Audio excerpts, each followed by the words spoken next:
민주당 의원들의 사드 방중을 놓고 여야 간의 치열한 설전이 벌어지고 있습니다. 어제 민주당 방중 대표단이 왕이 중국 외교부장을 만났죠. 이 자리에서 왕이 부장은 한중 관계의 중요성을 언급했습니다. 그러면서 사드 배치를 가속화하지 말아달라 이렇게 얘기를 했습니다. 이에 대해 송영길 민주당 의원은 방문단도 한중 관계를 매우 중시하고 있다 이렇게 화답을 했는데요. 이 같은 민주당의 외교 행보에 여당은 크게 반발하고 있습니다.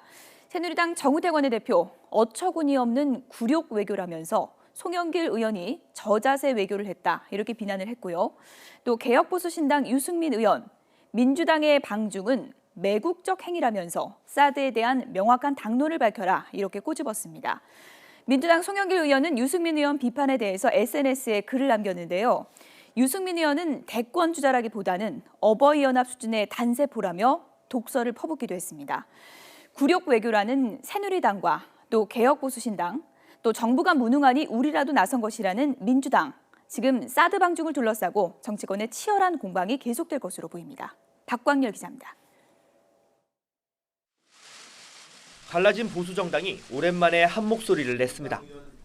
새누리당은 더불어민주당 의원 7명의 방중 사드 외교에 이틀째 공세를 이어갔습니다. 한나라의 국가 안보 문제를 돈과 흥정하는 어처구니 없는 굴욕 외교라고 할 수밖에 없습니다. 창당 선언문부터 안보를 강조하면서 새누리당과 진짜 보수 경쟁에 들어간 개혁보수신당도 목소리를 높였습니다.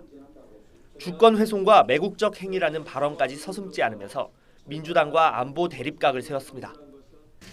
매우 걱정스러운 매국적인 행위라고 생각을 합니다. 사드는 우리 국민들의 생명을 지키기 위해서 반드시 필요한 거고 우리 대한민국의 주권에 해당되는 사항입니다. 사드 배치 반대를 일찌감치 당론으로 정한 국민의당은 보여주기식 중국 방문에 앞서 당의 입장이나 선명하게 하라면서 민주당을 압박했습니다. 더불어민주당은 차기 정부가 결정하면 당론도 없이 무작정 따라가겠다는 것인지 책임 있는 정당으로서 어떻게 자기 입장조차 내놓지 않는 것인지 의아하다. 각 당의 거친 공세에 더불어민주당도 역공에 나섰습니다.